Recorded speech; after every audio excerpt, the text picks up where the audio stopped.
Shalom. Kayaknya kurang semangat.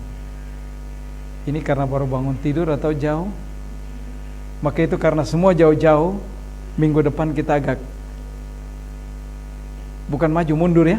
Mundur atau maju? Ke jam 11. Jadi biar enak. Shalom. Shalom. Mantap. Puji nama Tuhan. Kembali lagi kita bersama-sama di El Syamah. Oleh sebab itu, sebelum kita membahas kebenaran firman Tuhan secara bersama-sama, saya ajak kita untuk kembali lagi bersatu di dalam doa. Mari kita satu dalam doa.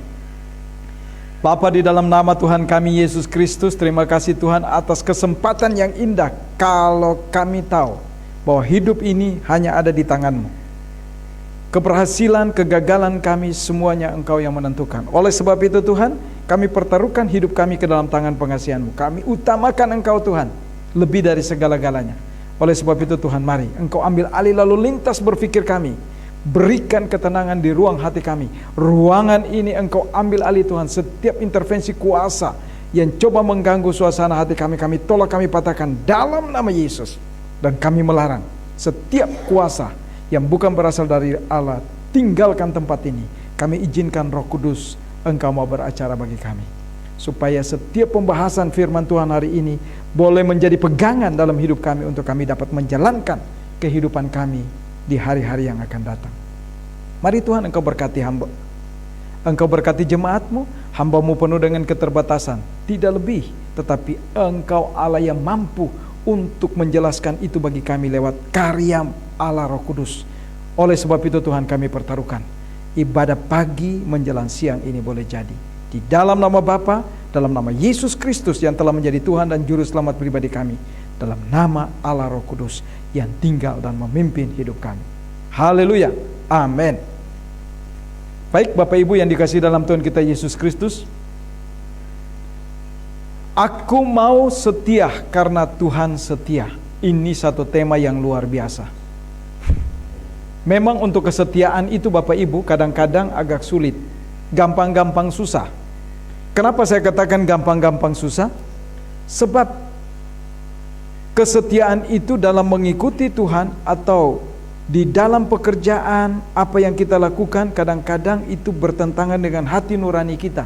Tapi kembali lagi, kalau kita sebagai orang percaya milik kepunyaan Tuhan di dalam Yesus Kristus, lakukan apa yang ingin kita lakukan.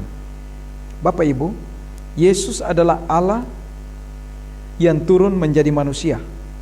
Tetapi kalau kita perhatikan, Dia tidak pernah melawan, Dia tidak pernah menentang apa yang Allah gariskan untuk Dia lakukan. Bahkan sampai mati di kayu salib, Dia tetap setia.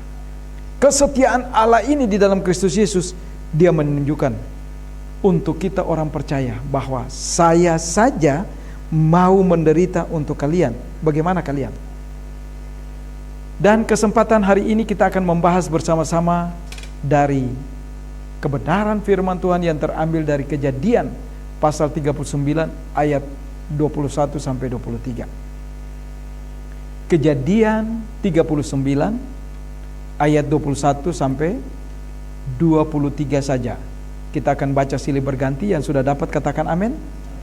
Amin. Baik. Judul dan perikop yang diberikan oleh Lembaga Alkitab Indonesia, Yusuf di rumah Potifar. Yusuf di rumah Potifar. Ayat 21, Bapak Ibu nanti ayat 22 kita silih berganti, dan ayat 23 kita baca bersama-sama. Ayat 21, demikian firman Tuhan.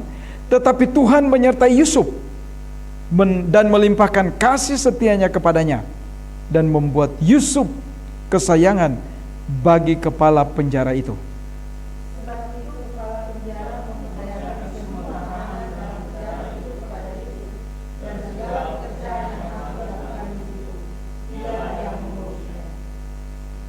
Ayat 23 kita bersama-sama. Dan kepala penjara tidak mencampuri.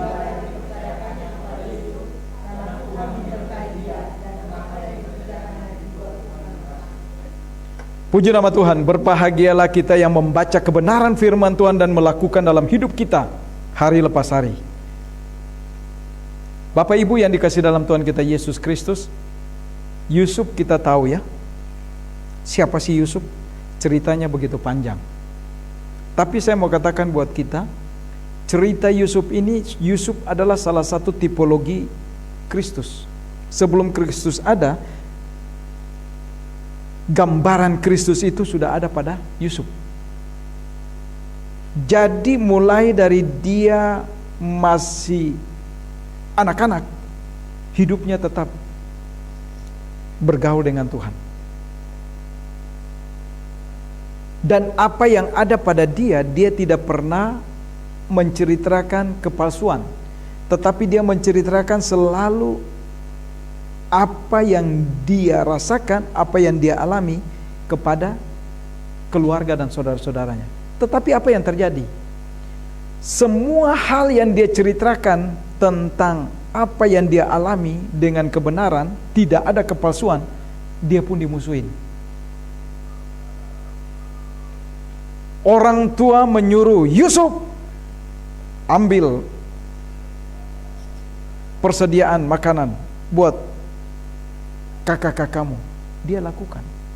Sekalipun dia berjalan di dalam hutan atau padang belantara dengan sendirian, dia tidak merasa gentar.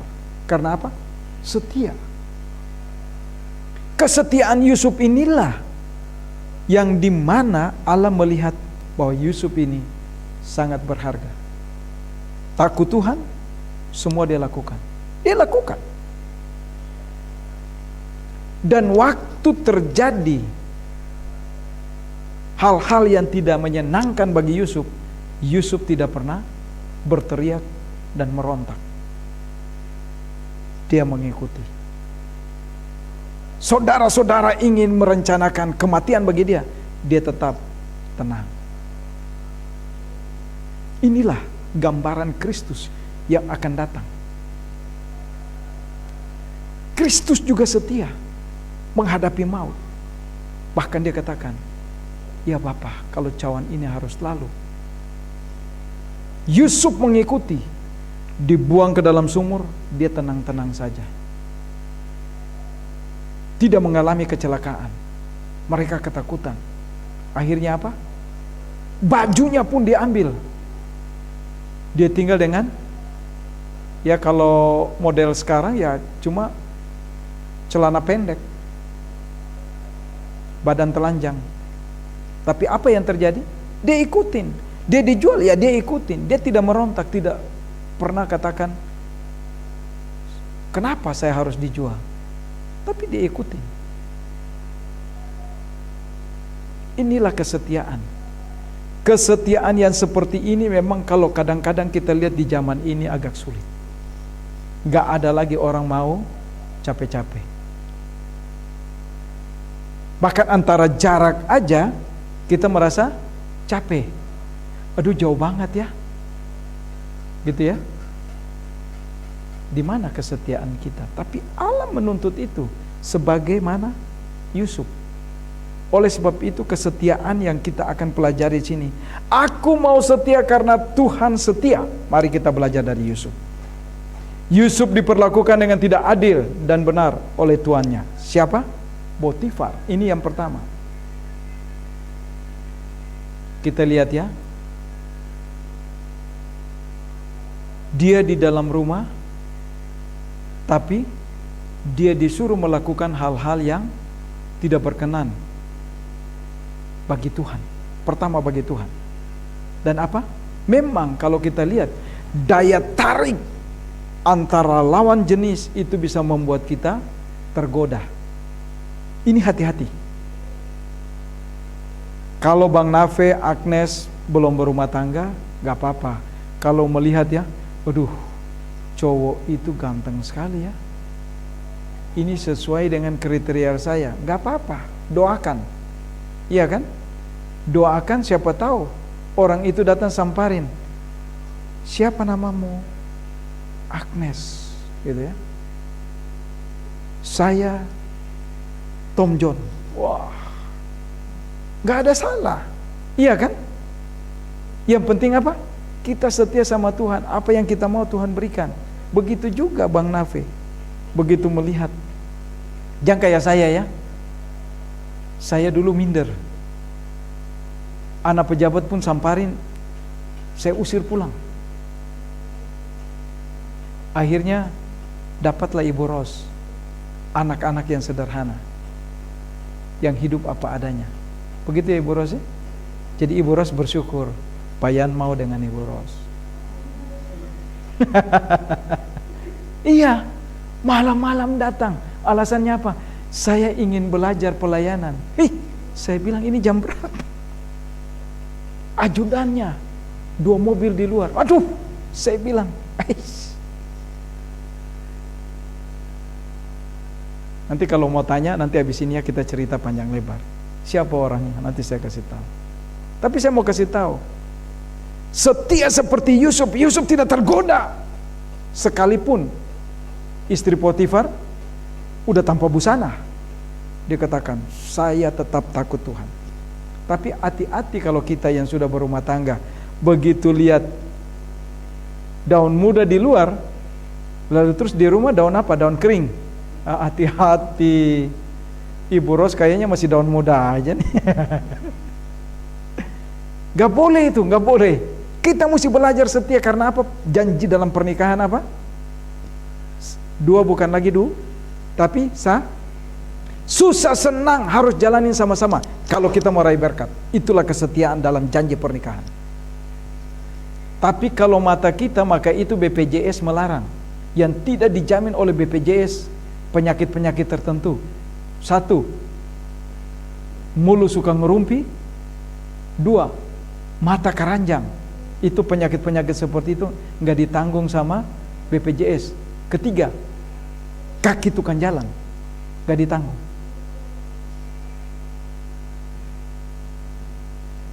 Jadi jelas kesetiaan itu menuntut kita supaya apa? Mari kita mulai dengan hal kecil. Jangan mengingini barang orang lain, tetapi setia dengan apa yang ada. Yusuf dipertaruhkan dengan hal demikian. Apakah dia tergoda? Dia nggak tergoda. Dia tetap setia. Ini yang pertama. Yusuf diperlakukan dengan tidak adil dan benar oleh tuannya. Dia percaya pada tuduhan itu, dan Yusuf hanya mengikuti saja.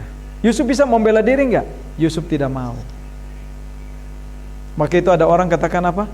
Wah, kamu banyak ngomong, bela diri ya. Lebih baik kita diam. Diam itu elegan. Dan dalam diam itu Allah akan menunjukkan siapa yang salah dan siapa yang benar. Allah akan menjadi pembela bagi kita orang yang lemah. Jangan takut. Ini yang pertama yang kita perlu belajar dari Yusuf. Oleh sebab itu, Kejadian 39 ayat 19-20 dikatakan demikian. Ya, kalau kita maju sedikit ke depan. Baru saja didengar oleh tuannya perkataan yang diceritakan istrinya kepadanya. Begini, begitu, aku diperlakukan oleh hambamu itu.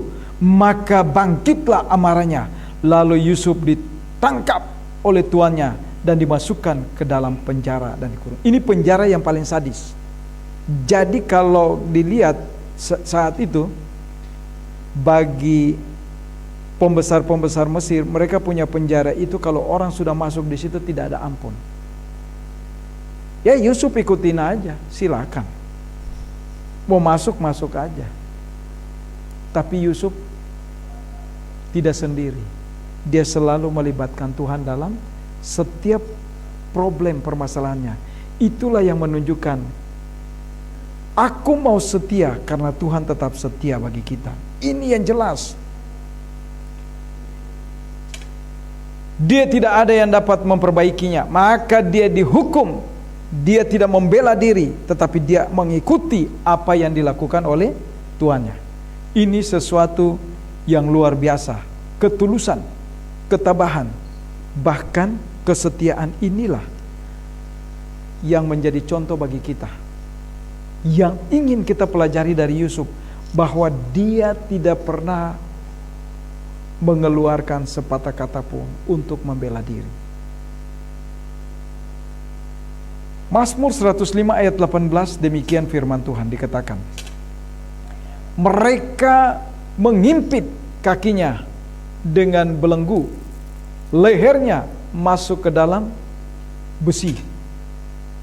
Bapak Ibu, kalau kita udah pernah lihat orang dipasung ya, kalau saya lihat orang dipasung, kadang-kadang saya berpikir tidak manusiawi. Ada orang tua pasung anaknya. Saya katakan, kalau orang tua mengatakan anak itu tidak waras, ya bawa ke medis dong. Tapi saya mau katakan, saya senang tanganin orang-orang seperti itu. Karena apa? Bapak Ibu tahu, kalau kita jalan sepanjang jalan dari Parung ke Ciputat, itu banyak orang gila. Tapi coba lihat, kalau pakaian mereka pun diambil, nggak tahu siapa yang ambil, mereka masih pakai kantong plastik loh, tutup. Sekalipun belakangnya kebuka, tapi depannya ketutup.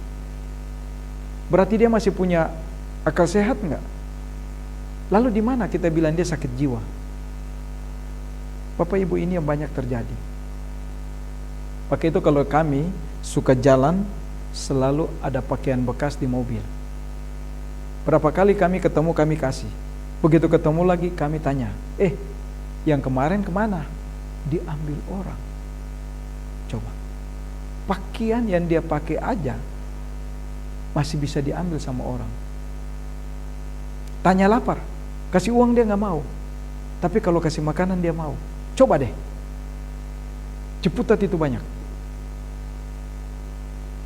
Ini jelas. Jadi kalau orang dipasung itu menderita. Ini yang terjadi. Satu perumpamaan dari Mazmur ini menceritakan bahwa apapun penderitaan yang kita alami, ikutin saja. Jangan pernah membela diri. Allah mampu dan sanggup membela milik kepunyaannya. Bapak Ibu, kalau kita lihat ya, gempa-gempa yang pernah terjadi di Indonesia khususnya. Coba kita ke sana. Kalau ke sana kita bingung. Kok ada di sini hotel aman? Kok di belakangnya hancur? Kok rumah di situ rata? Kok di sampingnya nggak ada apa-apa? Ini terjadi loh. Waktu di Poso kami lihat, di Palu kami lihat, unik. Depan kiri kanan hancur. Tapi ada satu ruko yang dipakai untuk kemuliaan nama Tuhan. Tidak tersentuh apa-apa. Padahal di situ selalu diintimidasi. Tuhan adil. Bahkan di Petobo kalau nggak salah, itu lumpur yang naik, telan itu rumah-rumah. Jadi terbuka seperti bumi ini terbuka mulutnya.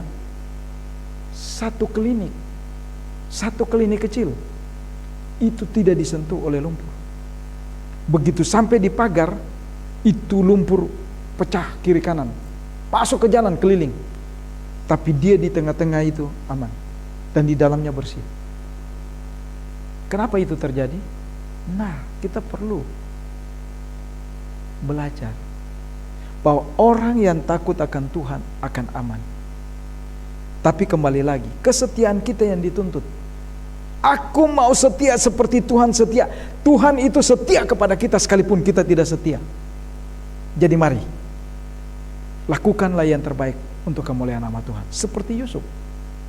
Mau raih berkat, mau keluarga diberkati, mari setia. Memang kita manusia tidak ada luput dari kesalahan. Tapi kita belajar dari Yusuf. Kita bukan Yusuf, tapi kita belajar dari Yusuf. Yusuf tidak pernah mengecewakan Allah. Dia jalankan hidupnya. Dia lakukan. Karena apa? Kesetiaan dialah Tuhan mempersiapkan dia untuk memelihara keluarganya. Ini luar biasa. Ini yang pertama. Oleh sebab itu Bapak Ibu yang dikasihi dalam Tuhan kita Yesus Kristus, Yusuf diakui dan dibenarkan oleh Allahnya, yang adalah dan akan menjadi pelindung yang adil dan penuh kuasa bagi orang-orang yang tidak bersalah dan ditindas. Nah, kalau kita setia Bapak Ibu, kita ditindas di pekerjaan kita, jangan takut. Jangan takut. Ada banyak hal yang pernah kami lihat. Ya. Ada orang-orang yang ditindas, tapi ingat, Tuhan dengan caranya, dia memakai caranya juga untuk membela orang-orang yang tertindas. Ini hal yang luar biasa dan unik. Salah satu contoh, ya saya nggak jauh-jauh, anak saya bekerja, ya ditindas. Tapi bagaimana? Tuhan yang menjadi pembela. Dan gak tanggung-tanggung. Bukan sesama kita, tapi orang lain yang Tuhan pakai. Begitupun Yusuf. Kita lihat bagaimana dia ditolong. Waktu dia setia, kepala penjara tidak seiman barangkali dengan dia. Tapi coba kita lihat. Kepala penjara melihat kehidupan Yusuf unik. Dan memang berharga di mata Tuhan. Dan dia apa? Katakan, wah, luar biasa. Sehingga kepercayaan diberikan. Dan melalui kepala penjara juga, Yusuf kembali lagi menguasai istana. Ini karena setia. Yang Allah inginkan dalam hidup kita, untuk kita bisa jalankan itu. Yang kedua, namun Tuhan menyertai Yusuf dan memperlihatkan kasih setianya kepadanya. Mari kita perhatikan. Kejadian 39 ayat 21 dikatakan, tetapi Tuhan menyertai Yusuf dan melimpahkan kasih setianya kepadanya dan membuat Yusuf kesayangan bagi kepala penjara itu. Luar biasa. Yusuf gak pikir penderitaannya, tapi dia pikir apa? Bagaimana hubungan intimnya dengan Tuhan. Ini yang Tuhan inginkan dari kita. Apapun problem, apapun pergumulan kita, mari kita tetap dekat dengan Tuhan. Jangan terikat oleh persoalan kita pribadi. Itulah cara iblis untuk membuat kita sedikit bergeser. Kalau yang tadinya kita ada dalam garis rel rencana Allah seperti rel kereta, ya, jangan bergeser. 5 senti aja rel itu ya, roda kereta itu bergeser dari rel, habis celaka. Semua penumpang akan berbahaya. Nah mari, jadi jangan pernah kita berpikir begini, saya tadinya di sini, saya mau main gila dulu ke kiri lah. Saya mau, ingat, hati-hati. Iblis paling pintar. Dia ingin untuk merusak apalagi rumah tangga Kristen dan kita orang percaya, anak muda dan sebagainya. Dia pakai cara-cara yang kadang-kadang kita menganggap menyenangkan kita, tapi sebenarnya itu adalah jebakan maut yang dapat memisahkan kita dari Allah. Yusuf tidak terpengaruh. Yusuf tidak terpengaruh. Tapi coba kita lihat, dengan kesetiaannya akhirnya kepala penjara memberikan kepercayaan. Wah, ternyata boleh juga nih. Padahal Yusuf nggak pernah masak di dapur. Yang biasa masak ibunya. Dia tukang ngantar aja cateringnya ke abang-abangnya. Tapi coba, waktu dia dikasih kepercayaan, semua yang dia lakukan luar biasa. Jadi kalau ada di antara kita yang katakan begini, aduh sulit juga ya, saya nggak pernah masak, tapi bagaimana ya, saya makan-makan terus di luar di warung. Masak dengan makan dan masak di rumah dengan makan di warung, mana yang lebih baik? Bapak Ibu tahu kalau saya masak, saya lahap makannya. Maka itu saya batasin, nggak mau sering-sering ke dapur. Badan bisa naik, 1 minggu bisa naik 5 kilo. Maka itu kemarin saya kaget. Waduh, 61, sekarang turun lagi. Puji Tuhan. Ibu Ros temanin saya jam 5 pagi jalan. Saya punya teman, kalau enggak kan cuma pakai handsfree kan.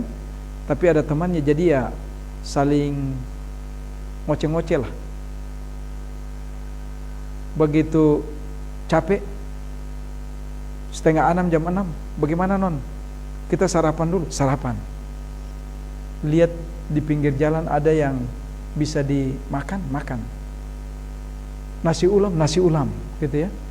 Jadi turun. Kalau enggak kemarin udah sempit juga, gitu ya. Kayak Bang Nafe waktu itu. Jadi kembali lagi, hati yang gembira, ya, kesetiaan kita kepada Tuhan karena Tuhan itu setia. Dia akan menunjukkan apa yang kita inginkan, apa yang kita mau, Tuhan siapkan. Yusuf coba, akhirnya yang gak bisa masak dikasih kepercayaan, dan kepala, ya, penjara memberitahukan. Bahkan dia pun dapat menafsirkan mimpi dari Potifar. Nah, ini coba kita lihat. Ini hal yang paling penting. Ini yang membuat kita perlu, karena Allah tidak memandang hina orang-orangnya yang ada dalam tahanan. Tahanan apa? Batin. Tahanan apa? Pikiran. Tahanan apa? Ketidaknyamanan. Jangan, kalau ada orang lain lebih dari kita, jangan kita lihat ke atas, tapi mari kita lihat ke belakang. Oh, ternyata di belakang saya ini ada orang yang begini, ya. Itu yang perlu kita belajar. Kalau kita lihat ke atas, kita ingin ikut ke atas, nyampe enggak? Jangan. Setia dengan perkara kecil, perkara besar Tuhan akan berikan. Ini yang Yusuf miliki. Oleh sebab itu Bapak Ibu yang dikasihi, Mazmur 69 ayat 34 bunyinya demikian. Biarlah langit dan bumi memuji-muji Dia, lautan dan segala yang bergerak di dalamnya. Luar biasa. Langit dan bumi memuji Allah. Maka itu kalau langit dan bumi memuji Allah, kita takut, ya. Kadang-kadang di sini kalau geledek, ngeri. Waduh, goyang nih atap-atap rumah, ya. Tapi coba, langit dan bumi juga ingin memuji Allah. Jadi jangan kaget kalau Bapak Ibu ditanya begini, kenapa sih kok ada burung gereja, nggak ada burung yang lain? Kok rumah ibadah hanya ada burung gereja dan namanya burung gereja? Bangga nggak kita? Mesti kita bangga. Tapi ada orang yang katakan begini, ih, binatang kotorin tempat ibadah. Bagaimana tuh? Kalau saya katakan bangga. Kenapa? Di mana nama Tuhan dipermuliakan, hewan juga ingin memuliakan Allah. Maka itu kalau kita nyanyi, kita ini burung kok tenang, karena di situ ada ketenangan. Burung juga nggak mau stres. Bapak Ibu tahu, stres itulah yang membuat penyakit. Saya baru sadar, kenapa selama ini kok kita tanganin orang gula darah yang mau putus, kok saya bisa alami demikian? Ya satu, karena ini nggak nyambung. Pergi pagi pulang sore, pergi pagi pulang sore gitu, ya, dengan jadwal yang padat. Hanya bisa istirahat Minggu, Senin udah berkecimpung lagi, apalagi Sabtu, waduh makin pusing.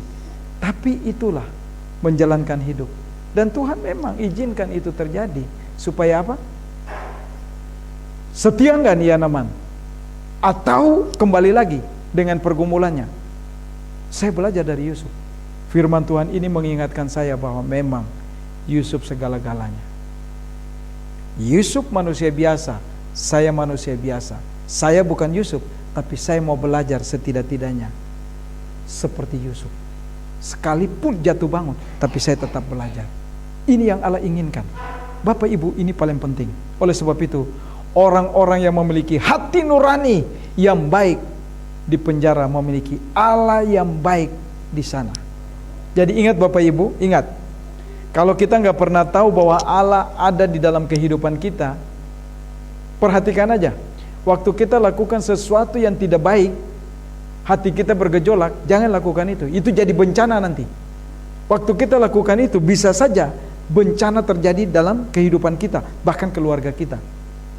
Kalau itu udah terjadi, suasana hati kita nggak nyaman, stop. Katakan, Tuhan ampuni saya. Saya mau setia karena Engkau setia buat saya. Ini yang Tuhan inginkan dari dalam hidup kita. Itu yang paling penting. Oleh sebab itu, melalui kebaikan kepada kepala penjara, Allah membuat Yusuf kesayangan bagi kepala penjara itu. Ini sangat luar biasa. Mazmur 106 ayat 46 katakan begini.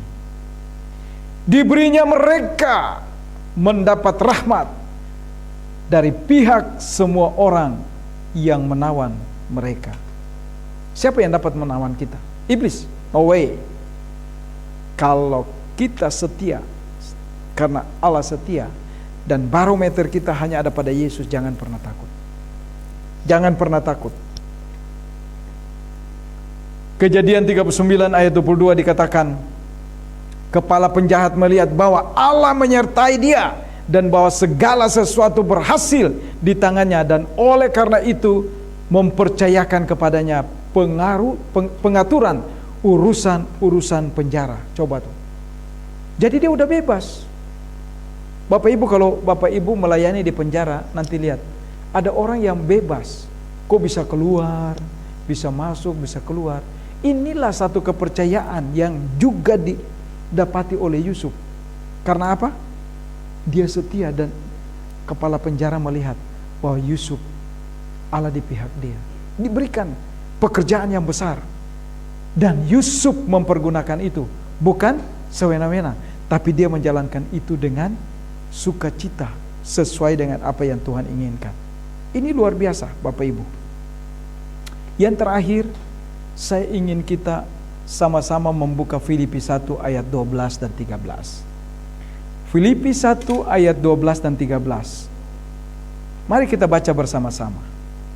Filipi 1 ayat 12 dan 13. Yang sudah dapat katakan amin? Mari kita baca bersama-sama. Demikian firman Tuhan. Aku menghendaki saudara-saudara supaya kamu tahu bahwa apa yang terjadi atasku ini justru telah menyebabkan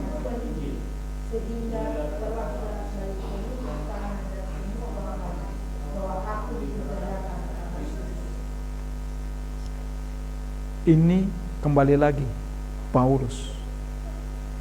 Jadi Bapak Ibu, segala sesuatu senang maupun tidak senang, itu sangat berharga di mata Tuhan. Karena Tuhan punya rencana bagi kita orang percaya. Jadi jangan neko-neko. Mari taatlah seperti Tuhan tetap taat dan setia bagi kita. Selagi kita masih berdosa, Allah sudah mengasihi kita. Dengan ketaatannya dia mau mati di kayu salib, menebus Bapak, Ibu, Saudara dan saya. Amin. Mari kita tunduk kepala karena kita akan masuk dalam perjamuan kudus. Bapak, terima kasih atas firman-Mu. Kami tahu Tuhan, firman-Mu sangat singkat. Tapi biarlah Allah Roh Kudus menjelaskan sejelas-jelasnya bagi kami, bahwa aku mau taat seperti Tuhan juga taat kepada kami. Oleh sebab itu Tuhan, pimpin dan ajarin kami, supaya kami boleh berkenan di hadapan Engkau. Dan kami boleh meraih berkat-berkat yang Engkau siapkan bagi kami. Terima kasih Tuhan Yesus. Haleluya. Amin. Baik Bapak Ibu, kita akan masuk dalam perjamuan kudus. Sambil perjamuan disiapkan, saya akan membacakan beberapa ayat